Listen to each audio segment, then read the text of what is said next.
à ouvrir notre cœur à la bénédiction. Tu es d'accord à ça? Ça va commencer à ouvrir la porte de nos maisons, la porte de nos entreprises à la prospérité et à la bénédiction. Amen. Alléluia. Parce que s'il y a une chose qui tient au cœur de Dieu, c'est que, comme il nous le dit dans le livre de 1 Jean chapitre 3, c'est que nous puissions prospérer à tous égards. Amen. On va lire ensemble, vous le voulez? Donc 1 Jean chapitre 3 à partir du verset 2, c'est bon? Oui, 3 Jean 1, 2, oui, pardon, j'ai inversé, effectivement, excusez-moi. Il dit, bien-aimé, je souhaite que tu prospères à tous égards et sois en bonne santé, comme prospère l'état de ton âme. Amen. Amen. Ça, c'est l'apôtre Paul qui nous parle, mais l'apôtre Jean plutôt qui nous parle, mais nous savons que c'est Dieu qui parle à travers. C'est la volonté de Dieu qu'il manifeste à travers son serviteur. Voici la volonté de Dieu, que nous puissions prospérer à tous égards. Pourquoi je commence par cela? Je commence par ça afin que nous puissions réaliser que, quel que soit ce que Dieu nous dit, nous savons que son objectif est que nous puissions prospérer. Amen. Tout ce que Dieu nous donnera, c'est que nous puissions prospérer. Amen. Amen. Facile ou difficile, que ça plaise à notre chair ou que ça ne plaise pas à notre chair. Voilà pourquoi je bénis le Seigneur pour la parole, la prière prophétique qui est sortie ce matin. Alléluia. Cette prière, j'espère que vous l'avez entendue. J'espère de tout notre cœur que lorsque cette prière était en train d'être faite, nous avons entendu. Amen. Dieu cherche notre cœur. Avant toute chose, le Seigneur cherche quoi? Notre cœur. Aujourd'hui, nous allons poser les bases pour l'enseignement sur Mammon. Dans l'enseignement sur Mammon, nous allons parler également de la dîme. Aujourd'hui, nous allons simplement poser les bases. Et la base que nous allons poser aujourd'hui est vraiment la plus importante. Amen. Amen. Nous allons prendre la parole de Dieu dans le livre de Marc, chapitre 12.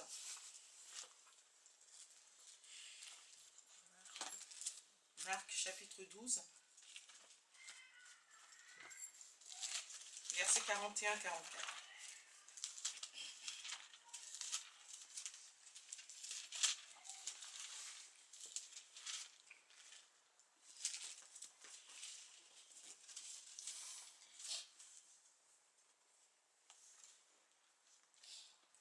Jésus, s'étant assis vis-à-vis du tronc, regardait comment la foule y mettait quoi?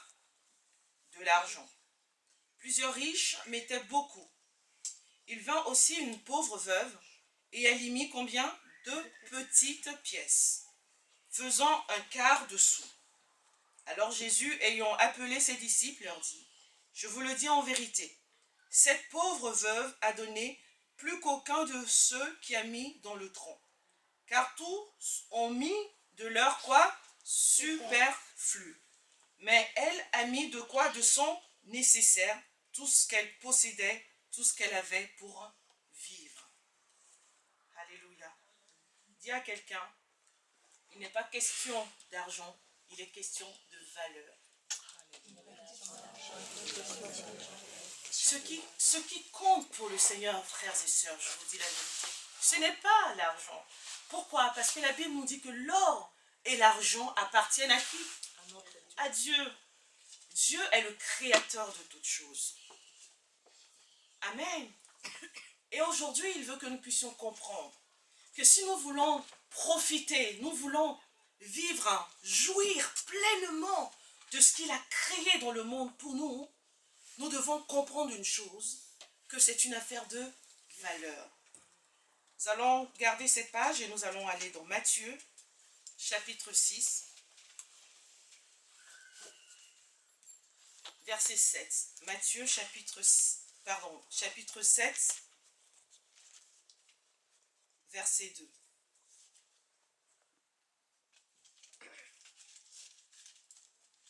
Donc Matthieu, chapitre 7, verset 2 nous dit, « Car on vous jugera du jugement dont vous jugez, et l'on vous fera quoi? Vous mesurera avec la mesure dont vous mesurez. » Vous mesurez les autres.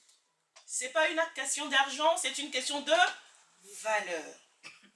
Quelle valeur accordes-tu à ce que Dieu fait? Quelle valeur accordes-tu à ce que Dieu emmène dans ta vie? Quelle valeur accordes-tu à ce que Dieu pose ou positionne dans ta vie. C'est une affaire de valeur. Alléluia. Parce que le Seigneur, lorsqu'il nous parle de la dîme, il nous parle des libéralités, il nous parle de donner. En réalité, qu'est-ce que ça veut dire? Je vais vous donner une petite histoire et vous allez me dire ce que vous en pensez. Vous savez, à un moment, le Seigneur m'a mis à cœur de faire coach spirituel et mental. Et quand je recevais les personnes qui venaient me voir pour le coaching, je n'arrivais pas à mettre de prix. Je ne savais pas combien leur prendre pour le coaching. Et comme ça, j'ai eu à cœur de leur dire de me donner ce qu'ils ont dans le cœur. Quand je dis ça, qu'est-ce qui vous passe par la tête? Ah, évangéliste, toi tu dis aux gens de donner ce qu'il y a dans leur cœur. Combien les gens vont donner? Alléluia. Donc qu'est-ce que cela veut dire? Je donnais la possibilité aux gens de donner une valeur au service que je vais leur rendre. Amen. Donc ce que les gens vont me donner me donne correspond à la valeur qu'ils estiment. Amen. Effectivement, il y en a eu qui avaient du mal. Il y en a une qui m'a dit non. Moi, je préfère que tu me donnes une somme, que tu me dises exactement ce que je dois donner parce que je ne sais pas comment donner de la valeur parce que ce que tu fais avec moi est inestimable. Elle dit, je te dis la vérité que si je pouvais, tout ce que j'ai dans mon compte, je te le donnerais parce que tu ne peux même pas imaginer ce que tu apportes dans ma vie. Donc dans l'esprit de cette personne, même 50 €, c'est trop petit. Vous imaginez? Il y en a une qui a dit non. Moi, j'ai regardé ce que les coachs font comme prix. Parce que je ne peux pas donner ce que je veux. Donc, je vais regarder comment les coachs donnent les prix et en fonction de ça. Pourquoi j'ai parlé de 50 €? Parce que les coachs, en général, ça à partir de 50 € jusqu'à plus. Alléluia. Mais je prends cette histoire et je la emmène maintenant à nous, frères et sœurs. Ce n'est pas une affaire d'argent avec Dieu. C'est une affaire de à combien tu évalues ce que Dieu fait dans ta vie. Dîme, libéralité, impôt, peu importe le nom qu'on met dessus. Il y a des personnes qui se fâchent à cause du nom. Alléluia. Oh, on en a marre, la dîme. Hey, la dîme. Qu'est-ce que la dîme? Vous imaginez, Dieu lui-même nous dit, écoutez, en réalité, c'est inestimable ce que Dieu fait dans nos vies. Et il nous dit, quand même, je vais vous donner une valeur. Et à quel moment il le donne? Il le donne dans l'Ancien Testament. Dans l'Ancien Testament, il dit, ok, je vais essayer de donner. Et vous savez que ce n'est pas Dieu qui a commencé à parler de la dîme. Vous savez qui a commencé à parler de la dîme? Qui? Abraham. Abraham, un homme rempli de l'esprit, justement, n'a pas attendu que Dieu lui donne une loi ou une règle. Abraham a tellement estimé de lui-même que waouh, ce que Dieu fait pour moi est tellement grand que je ne peux pas ne pas redonner en retour ce que Dieu fait pour moi. Vous me suivez? Et vous savez à qui Abraham a donné sa dîme? À un homme qui s'appelle Melchisédek. Alléluia. Nous allons le voir. On pose juste les bases aujourd'hui. Je vais essayer de ne pas être long. Et puis on reviendra là-dessus.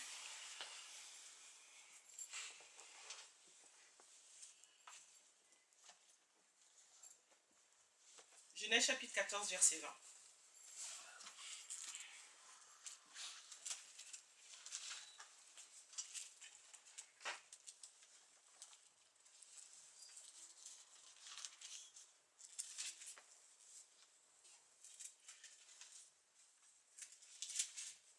Genèse 14, verset 20.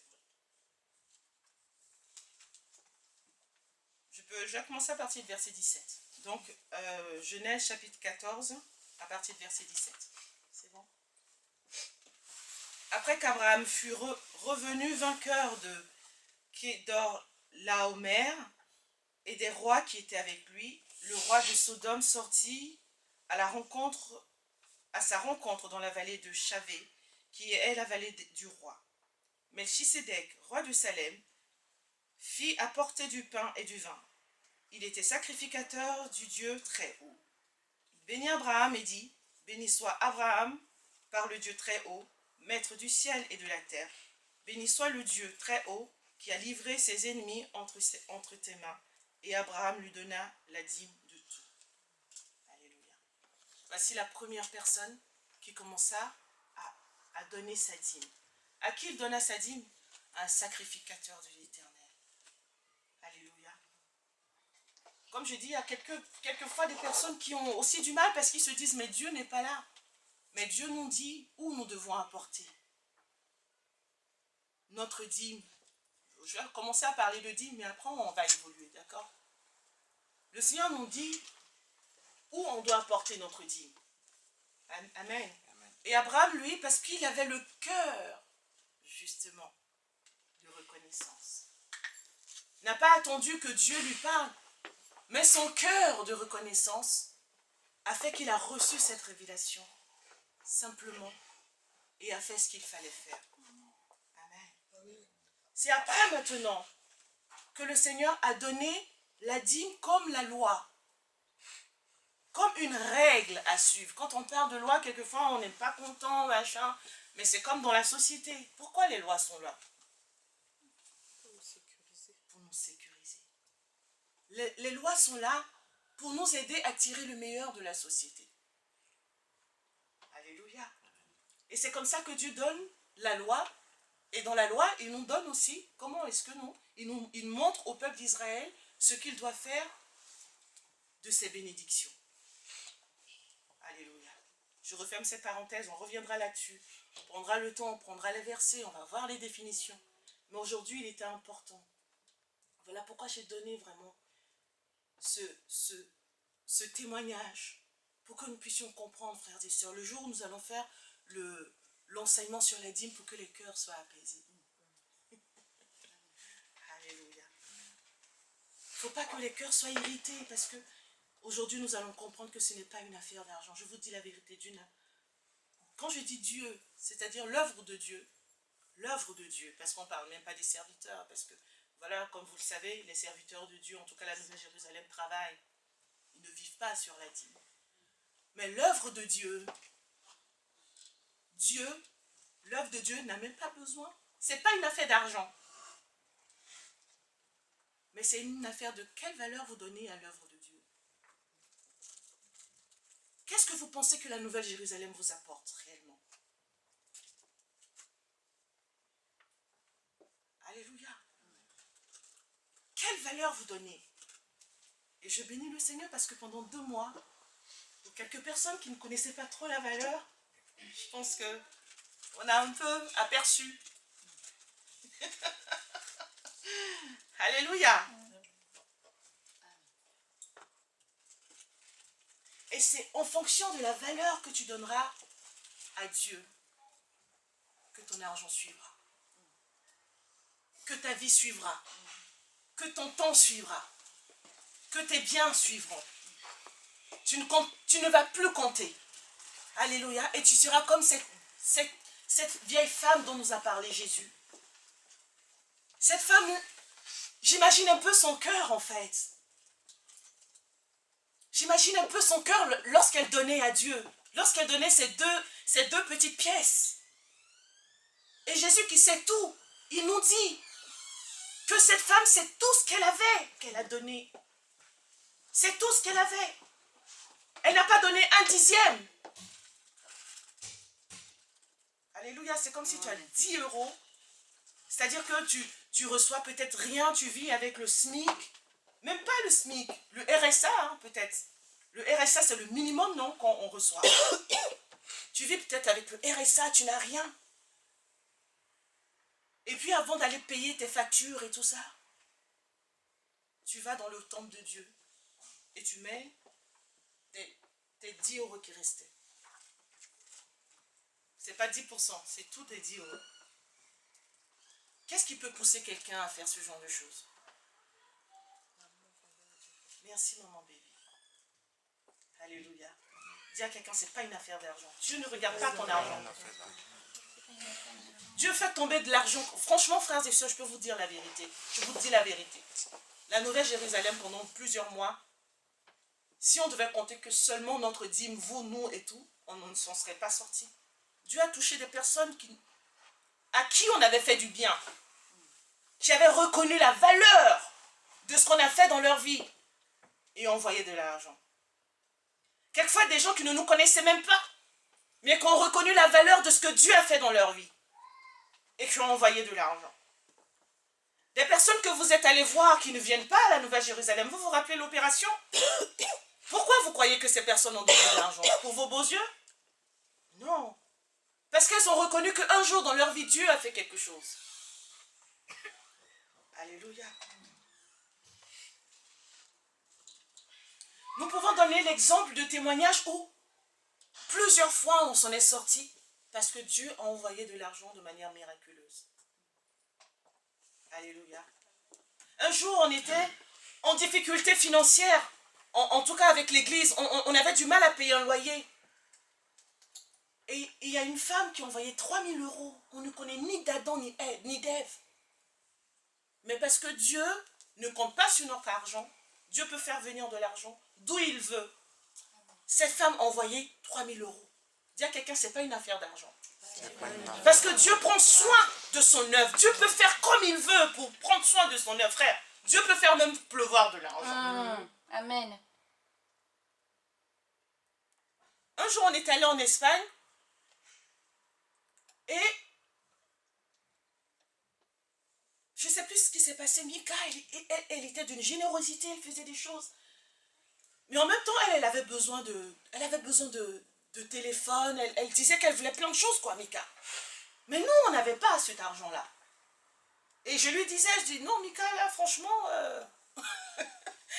on verra plus tard, quoi. Mais Mika, elle est généreuse de nature.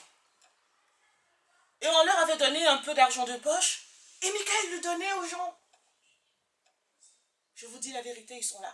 Quand on était parti en Espagne, elle faisait comme ça des cadeaux. Quand elle a acheté des trucs pour ses amis, pour sa mamie, avec le peu d'argent qu'elle avait, pourtant elle voulait, elle avait des désirs dans son cœur. Quand on est revenu en France, le premier miracle, on est allé se balader à Bellecour, on marchait tous, on est tous passés devant. Il y avait des gens qui étaient devant Mika qui sont passés, qui n'ont pas vu. Et quand Mika baisse la tête, elle voit 10 euros d'abord. Elle prend, elle avance encore, elle voit un autre billet de 10 euros, 20 euros, ramassé par terre. Dis à quelqu'un, c'est pas une affaire d'argent. Nous, on n'avait pas d'argent à donner à Mika pour s'acheter ce dont elle voulait, mais Dieu a vu son cœur. Et Dieu a pourvu comme il le voulait. Ses parents ne pouvaient pas lui donner de l'argent, mais Dieu a pourvu. Dis à quelqu'un, c'est pas encore fini. C'est pas encore fini. Mika dit qu'elle veut un téléphone. 20 euros ne peut pas acheter un téléphone. Pour son anniversaire, elle a fait sa liste avec sa foi, même si papa et maman ne peuvent pas. L'or et l'argent appartient à qui? À Dieu. Alors qu'on n'avait rien. À évangéliste Évora. Alléluia. Évangéliste Évora vient dire, oui, voilà, j'ai un téléphone là vraiment qui est tout neuf, machin. Je sens que je dois le donner à Mika. Alléluia, dis à quelqu'un, c'est pas une affaire d'argent. C'est pas une affaire d'argent. Pourquoi tu t'inquiètes? Pourquoi tu t'inquiètes avec tes 10 euros? Est-ce que tu crois que tes 10 euros peuvent répondre, ou ton salaire peut répondre à tous tes besoins? Tu le crois vraiment? Mika dit à un moment là, je veux téléphone. Je veux un téléphone. Les 10 euros qu'on m'a donné là ne peuvent pas acheter un téléphone. Elle a semé. Qu'est-ce qu'elle a récolté? D'abord 2 fois les 10 euros. Et en plus, elle a eu le téléphone par-dessus. Je me sens même qu'il y a eu encore autre chose, je ne me rappelle plus. Est-ce que ça fait du bien? Oh frères et sœurs, vous ne pouvez même pas imaginer ce que Dieu en réserve pour toi. Amen. Tu ne peux même pas imaginer dans ton esprit ce que Dieu a pour toi. Amen. Dis à quelqu'un, c'est une affaire de temps. C'est une affaire de temps. Une affaire de temps. Pourquoi tu t'inquiètes? Pourquoi tu es pressé? Pourquoi crois-tu qu'avec ton salaire, tu peux résoudre tous tes problèmes depuis ta naissance jusqu'à ta mort? Pourquoi? Frère, on va parler de maman. Quand tu vas entendre parler de maman, tu vas dire « Ah! Arrière de moi, Satan! Seigneur, brise les chaînes! » Dieu ne nous a pas créés pour vivre dans la misère. Il dit, je veux que tu prospères. À quoi? À tout? Hey! À tout? Mais pour cela, il va falloir que tu donnes ton cœur. Dis à quelqu'un, c'est une affaire de cœur et de valeur. Quelle valeur tu accordes à Dieu? Hey, dis à quelqu'un, quelle valeur tu accordes à Dieu? Quand tu vas commencer à valoriser ton Dieu, tu verras ce que Dieu fera dans ta vie. Quelle valeur tu accordes à ton Dieu? Au point de mettre à sa disposition tout ce que tu es et tout ce que tu as. Lorsque tu commenceras à valoriser Dieu avec tes biens, lorsque tu commenceras à valoriser Dieu avec ton temps, lorsque tu commenceras à valoriser Dieu dans tout ce que tu fais, alors tu verras ce que Dieu fera en retour. Ce n'est pas une affaire d'argent. Alléluia. C'est une affaire de valeur. Amen. Il dit là où se trouve ton trésor, se trouve aussi ton Cœur. Là où se trouve ton cœur, se trouve aussi ton trésor. C'est plutôt dans ce sens-là. Ton trésor suit ton cœur. Ton trésor suit ton cœur. Et aujourd'hui, maman a fait en sorte que notre trésor soit l'argent. Parce que vous connaissez l'histoire du jeune homme riche. Quand il est venu voir Jésus, il a dit quoi? Oui, Seigneur, je suis tous tes commandements. Il dit quoi? Je donne ma dîme, je donne mes biens aux pauvres, je fais le jeûne. Et le Seigneur lui a dit, c'est très bien. Mais qu'est-ce que je veux? Alléluia. Donc toi, tu crois que la dîme, là, 10% de ton revenu, ça, c'est pas l'Ancien Testament, c'est le Nouveau Testament. Il a dit, je donne ma dîme. Il dit, oui, c'est très bien. Je donne encore en plus les offrandes. Il dit, c'est très bien. Il dit, là, ce que je veux, là, vends tous tes biens. Et suis-moi. Qu'est-ce que Jésus voulait dire par là? Je veux ton cœur. Amen. Je vous dis, c'est les bases qu'on est en train de poser aujourd'hui. Ce n'est pas une affaire d'argent. Donc, quand on va commencer à parler de la dîme, frères et sœurs, ce n'est pas une affaire d'argent. Ça sera une affaire de valeur. Amen. Et le Seigneur, vous savez, Dieu est tellement bon qu'il nous dit les secrets. Il nous dit les choses cachées. Il nous dit pourquoi. Il nous dit chaque fois, pourquoi je vous dis de faire cela. Il nous donne les secrets. Alléluia. Nous comprendrons pourquoi nous devons donner la dîme, les avantages qu'il y a à donner la dîme et les inconvénients qu'il y a à ne pas donner sa dîme. Je parle encore de dîme. On va faire en sorte qu'on enlève le mot dîme. Vous verrez que la dîme, c'est que le minimum. Alléluia. Mais vraiment, aujourd'hui, je voulais vous fortifier. Je voulais vraiment poser ces bases avec le Seigneur pour dire que Dieu veut notre cœur. C'est notre cœur que Dieu veut. Alléluia. Voilà pourquoi quand la prière prophétique sortait, je dis oui, Seigneur, tu me confirmes que ce que je dois faire aujourd'hui, je dois vraiment le faire. Amen. Amen. À combien vous estimez, à votre avis? Quand j'ai dit que les gens me donnent ce qu'ils ont dans le cœur pour le service que je leur rends, qui parmi vous vraiment, qui a une société, voudra qu'on vienne après tout ce qu'on peut prendre peut-être comme produit ou tout ce qu'on peut prendre comme service, et la personne dise merci et qui parte? Qui parmi vous, tu vas travailler de 8h à 17h et puis à la fin, ton chef d'entreprise te dit, ah super, vraiment, merci beaucoup pour votre loyal et fidèle service. On se revoit le mois prochain.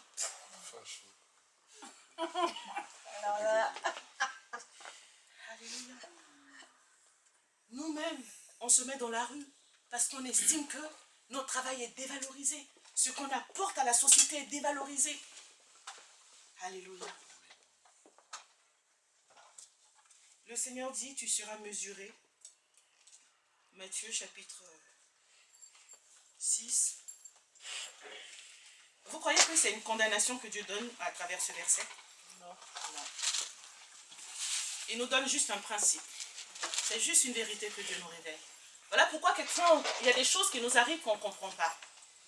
Quelquefois, il y a des choses qui arrivent, même dans la vie des chrétiens, qui sont les résultats de la désobéissance. Alléluia. Et c'est bon de le savoir pour qu'on ne répète pas les mêmes erreurs. Amen. Dieu nous enseigne à travers les épreuves.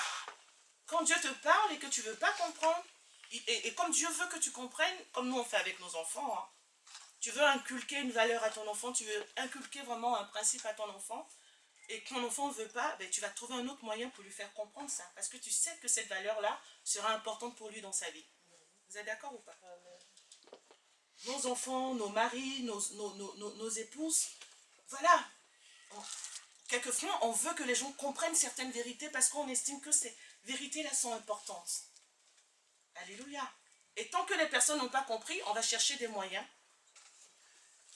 pour pouvoir le faire comprendre. Parce que si on ne comprend pas, ce qui peut faire en sorte qu'on marche ensemble, à la fin, qu'est-ce qui va se passer? On dit, 2 hommes peuvent-ils marcher ensemble sans s'être accordés? Si on ne s'entend pas, à un moment donné, ça va faire quoi? Ça va clasher. Alléluia. Et c'est ce que Dieu fait. Dieu nous aime tellement, frères et sœurs, que Dieu trouvera toujours le moyen pour te faire comprendre ses principes.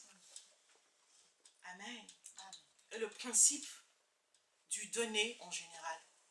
Du donner en général. Dans Matthieu chapitre 7, au verset 2. Car on vous jugera du jugement dont vous jugez, et l'on vous mesurera avec la mesure dont vous mesurez. On vous mesurera avec la mesure que vous aurez utilisée pour mesurer les autres. Et on continue dans Matthieu chapitre 7 toujours, verset 12. Tout ce que vous voulez que les hommes fassent pour vous, faites-le de même pour eux, car c'est la loi et les prophètes. Alléluia. Voici les principes sur lesquels sont basés la dîme, les offrandes, le donner en général. C'est ça les principes, vraiment qui doivent conduire nos cœurs à cette générosité, à cette reconnaissance, à ces actions que nous posons, à ces actions que quelquefois nous ne connaissons pas, quelquefois nous venons à l'église et nous ne le savons pas, et nous avons besoin de l'entendre. Amen. Voilà pourquoi nous prêchons sur la dîme. Voilà pourquoi nous allons prêcher sur les offrandes. Nous allons prêcher sur le donner. C'est important de prêcher là-dessus, pour que nous puissions avoir la connaissance. Une fois qu'on a la connaissance, maintenant on peut obéir. Amen. Quelqu'un qui ne sait pas ne fera pas parce qu'elle ne le sait pas. Et encore, Abraham nous a montré qu'il y a des choses qu'on n'a pas besoin franchement d'enseigner aussi quand même.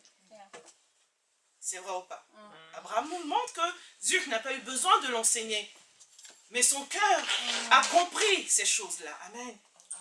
Tout comme il y a des choses qui sont évidentes que non, quand on te rend un service, je travaille, je dois recevoir un salaire. Alléluia.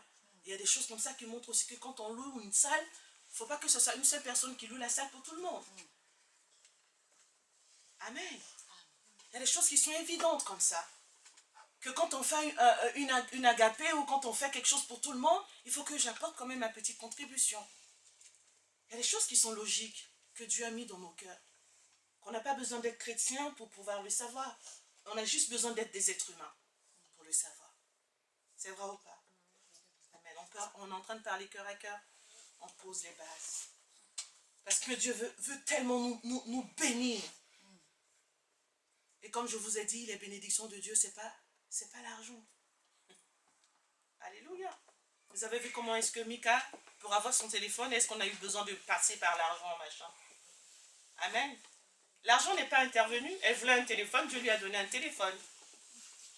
Évangéliste Séphora s'est débrouillée, elle a sorti l'argent, mais Mika, elle n'a pas vu la couleur de l'argent, elle a juste eu son téléphone. Qu'est-ce que je veux dire par là? C'est que si nous accordons à Dieu la valeur qui lui revient, Amen. Dieu pourvoira nos besoins. Et que Dieu ne va pas seulement regarder à ton salaire, mais Dieu pourvoira à tes besoins au-delà de ton salaire. Amen. Au-delà de ce que ton salaire peut payer, Dieu pourvoira à tes besoins. Ce n'est pas une affaire d'argent. Amen. Ah, il faut qu'on écrase la tête de maman. Vous êtes d'accord? Amen. Il faut que maman soit livrée. Il faut qu'on le dévoile. Non, c'est lui qui doit avoir honte. Amen. Amen. C'est maman qui doit prendre ses pieds et fuir de nos vies. Et bien c'est comme ça aussi que certains chrétiens, ah mais nous sommes dans la liberté, nous sommes dans la nouvelle dispensation. Donc on ne va pas donner la dîme. On va donner Ismaël. On va donner moins. Ismaël. Ismaël. Est-ce que je suis en train de dire la vérité? Amen. Alléluia. Ce sont les bases que nous posons. Amen. Donc vraiment, nous allons prendre ce temps-là, à la grâce de Dieu la prochaine fois, pour rentrer vraiment dans les études et nous allons voir que vraiment c'est le diable qui veut nous voler en fermant nos cœurs. C'est le diable qui veut nous voler en faisant en sorte que dès qu'on commence à parler d'argent, nos cœurs sont serrés, nos cœurs sont... Ça, c'est pas Dieu, ça. Amen. C'est vraiment pas Dieu. Au contraire, Dieu veut que nous soyons ouverts. Vous savez, les portes de Dieu sont ouvertes. La Bible dit que les portes de la Nouvelle Jérusalem sont ouvertes.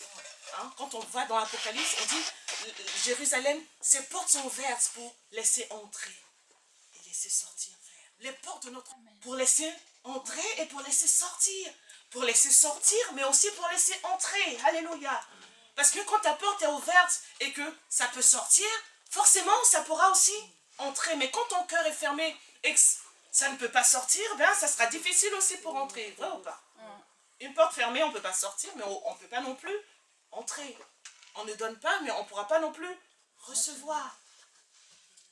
Alléluia. Donc, quand on va parler vraiment de maman, ne regardez pas l'argent. Le Saint-Esprit va commencer déjà le travail là maintenant, aujourd'hui. Je sais qu'il va le faire. Pour les personnes qui vont me regarder aussi sur la vidéo, le Saint-Esprit va commencer parce qu'on on va rentrer dans la gloire, vous ne pouvez même pas imaginer. Alléluia. De grandes choses vont se passer, de très grandes choses vont se passer. Parce que Dieu a besoin de son peuple pour être un sujet de bénédiction. Amen. Mais si nous sommes un robinet fermé, voilà pourquoi Jésus a dit, vous allez leur donner vous-même à manger. Vous verrez que la dîme, lorsque Dieu parlait de la dîme, il a dit ce à quoi la dîme doit servir. Alléluia. Dieu dit ce à quoi la dîme, et parmi la dîme, il y a le besoin du temple. Amen. Et ensuite, il devrait suffisamment rester aussi pour s'occuper des veuves et des orphelins, et aussi des immigrés, des indigents. Alléluia. Amen. Et donc, qu'est-ce que ça veut dire? Ça veut dire que Dieu veut qu'à travers ses enfants, il puisse bénir les autres. Dieu veut qu'à travers toi, il puisse bénir. Dieu ne veut pas que toi, tu sois le perpétuel assisté. À un moment dans ta vie, effectivement, tu vas être assisté, mais il faudra que toi, après, à ton tour, tu te transformes aussi en celui qui bénit. Alléluia. Amen. Mais on ne donne que ce qu'on a. Et maman va toujours te faire croire que tu n'as rien, alors que tu as tout, par ton Christ, par ton Dieu, Amen. Afin de pouvoir bloquer le processus. Alléluia. Est-ce que ça fait du bien? Amen. Nous allons nous lever. Comme j'ai dit, je ne vais pas être longue. Ça va, je ne vais pas être longue?